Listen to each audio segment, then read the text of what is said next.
Hey, Viola Rules here, and welcome back to Phoenix Wright Ace Attorney Justice for All. So we're cross-examining Trilo on what he witnessed, and his only thing is that he saw Max Galactica heading that way, and that's his only evidence. Which doesn't really mean anything. So let's go ahead and ask him about his first statement. The clown, you're talking about Mo? Of course I'm talking about that old fart. He's so pathetic, I can't stand him. Just a little bit of exercise and his makeup is running all over the place. Once practice was over, he was 9/10 of the way to kneeling over for good. Poor guy. We didn't have any choice, so Ben took him back to his room. When it comes to being a first-place loser, that guy's ahead of the pack. Then what happened? Once we got to the lodging house, I ditched him. Okay, yeah, that's right. You went over to the plaza. What did you do then? I went over to the plaza to do some thinking. It was awfully cold out that night, especially with all the snow around. Wouldn't thinking in your nice warm lodging house have been a better idea? Oh, what? Mr. Phoenix Wright, I think you should leave the thinking to the witness. But I'm a good thunker. At least my teachers always said I was. That's when I saw Max heading towards the scene of the crime. Are you sure it was really Max Galactica? Of course I'm sure. How could you mistake someone wearing such a snobby three-piece getup? Snobby three-piece getup? Get the wax out of your ears, lawyers nowadays. You're like talking to a brick wall. Max's three-piece getup. Geez, could you be any more dense? All together now. Silk hat, cloak, white roses. Oh god, even the court's got it. Thank you. Nick, I think you should put a little more effort into preparing your questions. It is interesting, though, that we found the silk hat, but none of his other signature items. He was the only one heading that way, so how could that punk not be the killer?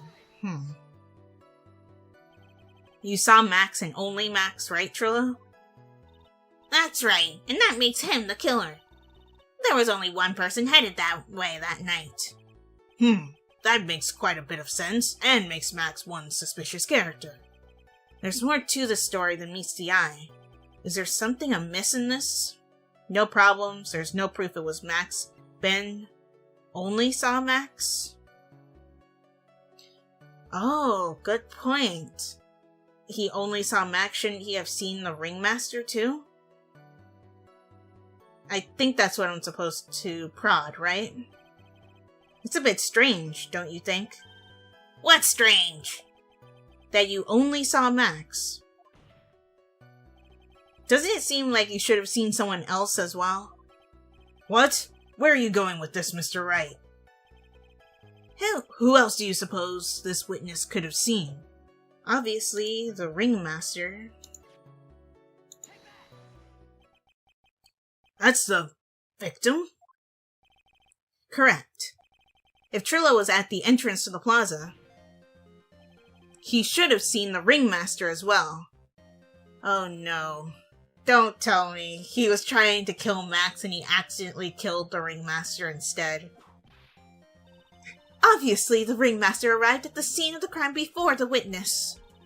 Could have seen him. Anyone with sense could have figured that one out. What are you talking about? The ringmaster and Max went together to the ringmaster's room. Is that, according to the defendant, a likely story? If Maximilian Galactica was supposed to be in the ringmaster's room, why was he, just as the witness stated, at the scene of the crime? I mean, yeah, that's a good point, but that doesn't really mean anything. I see. It seems that at this stage I have no reason to doubt this witness's testimony. And there are clearly no conclusive contradictions. He's right. A brilliant judgment, Your Honor. Now, let's move along with the testimony. Trilo wouldn't happen to have an ulterior motive for incriminating Max, would he? Well, Max is part of that bitter love triangle with Regina. Which is probably why Max conked him over the head. Nick? Wasn't Ben the one who got knocked over the head? Yeah, I think so. I don't know anymore. Okay, so Obviously, I need to present evidence to one of these. Then the police showed up and took the magic boy away. Oh, I didn't press the statement. Around what time did the police arrive at the scene? I suppose that would have been around... Hey, what time was it? I think it was around, I'd say a bit after 10:30 p.m., I think. Practice ended at 10 p.m., so you hung around the lodging house the entire time? I guess that sounds about right.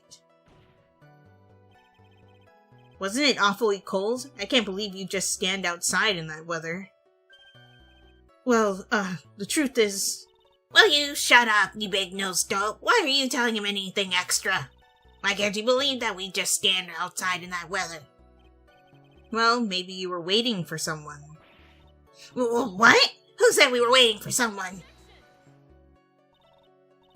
Mr. Phoenix Wright, we can all do without your offhanded theories. But this witness, he's cracking under the pressure already. I'm onto something. Mr. Wright. Who do you suppose the witness was waiting for out in the cold that night? He was waiting for... Regina.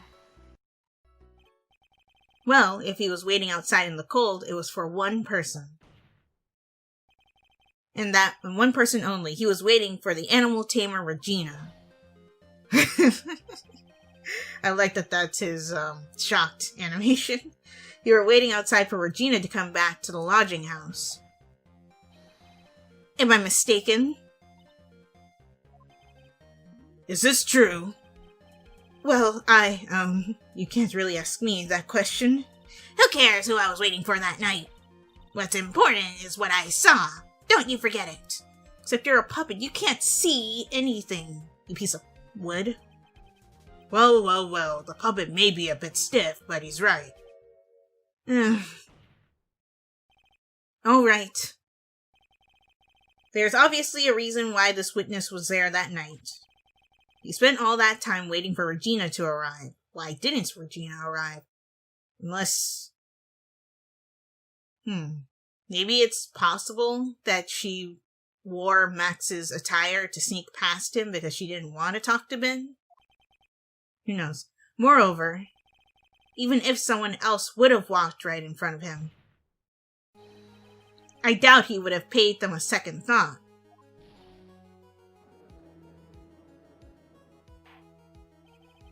That makes perfect sense, does it? What did you just say? The witness saw the defendant at the scene of the crime. However, he did not see the victim on the way to his eventual demise. If you accept that, then you must accept that there is a high likelihood that he could have missed someone else other than Max heading to the plaza. There is absolutely no proof that the witness was waiting for the animal tamer. I guess you got me.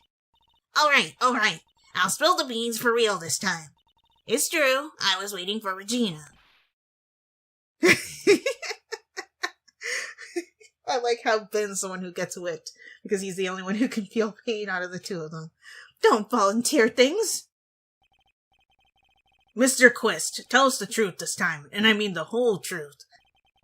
Were you or were you not waiting for Regina at the entrance to the lodging house? I was. I was waiting to propose to her. You were what? Waiting to propose? What's the matter? You think that humans have a monopoly on marriage? The matter of puppet marriage is not under review in this case. You're the judge. I mean, look at your horrible outfit. More pain. Thanks to your fumbling, my perfect plan is not so perfect anymore. Now we have to waste time getting to the bottom of some silly proposal by a puppet. Yep, we certainly do. Witness testimony about the proposal. Don't be so surprised that I was going to propose to Regina. I even had something to give to her. I kept it in my pocket, waiting for the chance to propose and give it to her. Of course, I also had it in my pocket that night. It was a present for her. In the end, I wasn't able to give it to her, so I've still got it in my pocket. That's a lie. Because we found it in the junk pile. You were going to propose? You? A puppet? Don't be so obtuse. Just because I'm a puppet doesn't mean I can't love. I guess you're right. Just because I'm old doesn't mean I couldn't propose to her too. Judge? No. Exactly. Yeah. His honor is looking a little less than honorable right now. Yeah, no kidding. Okay, Mr. Wright, please continue with your examination. Oh, did you hear that? His sigh seemed a little wistful. The judge is like, the things I have to put up with these days. But anyway, I'm gonna end this episode here. If you guys enjoyed this one, be sure to like, comment, share, and subscribe. I'll talk to you all next time.